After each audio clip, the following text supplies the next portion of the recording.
నెల్లూరులో నిర్వహించనున్న మహానాడుపై టీడీపీ నేత కోటంరెడ్డి గిరిధర్ రెడ్డి సమావేశమయ్యారు. తెలుగుదేశం పార్టీ కుటుంబ సభ్యుల పండుగ మహానాడని ఆయన తెలిపారు.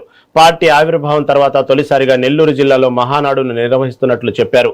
ఈ బాధ్యతలు అప్పగించిన అధిష్టానానికి కృతజ్ఞతలు చెప్పారు.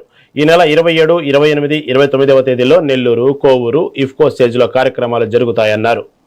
ఈ మహానాడు కోవూరు నియోజకవర్గంలోని కిసాన్ సెజ్లో నిర్వహించాలని నిర్ణయం తీసుకున్న సంగతి మీ అందరికి కూడా తెలిసిందే.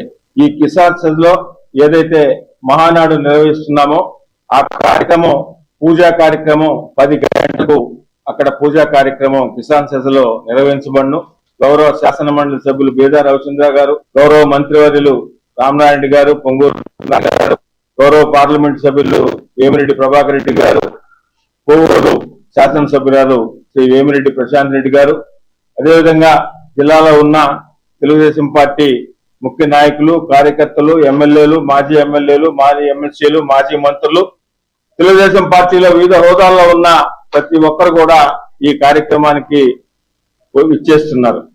అదేవిధంగా తెలుగుదేశం పార్టీకి సంబంధించిన మహానాడిని నెల్లూరు జిల్లాలో నిర్వహిస్తున్న సందర్భంలో అసందర్భంగా జిల్లా వైఎస్ఆర్ కాంగ్రెస్ పార్టీ అధ్యక్షులు కాకాని గోవర్ధన్ రెడ్డి మొన్నటి రోజున మీడియా కాన్ఫరెన్స్ లో మహానాడులు నిర్వహించుకోండి, నాడు నిర్వహించుకోండి, మీకు ఏమీ రావు, అనవసరంగా అసందర్భంగా ఉత్తర ప్రగల్భాలు పలికారు.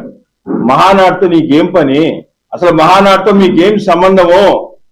మహానాడు అనేది తెలుగుదేశం పార్టీ కుటుంబ సభ్యుల పండగ. మహానాడు అనేది తెలుగుదేశం పార్టీలో ఏమేమి ఇప్పటిదాకా ప్రజల కోసం చేశాం, ఏమేమి భవిష్యత్తులో చేయాలి, మహానాడులో అందరి ప్రతినిధులతో మాట్లాడి చేసినవి ఏమిటి, ఇంకా ప్రజలకు ఏమేమి చేయాలి అని అందరితో కూడా మాట్లాడి తీర్మానాలు చేసుకుని ప్రజల భవిష్యత్తు కోసం చేసుకునేదే మహానాడు. ఆ మహానాడు నెల్లూరు జిల్లాలో జరుగుతుంటే నీకెందుకు అంత ఉలిక్కిపాటు? ఈ మహానాడు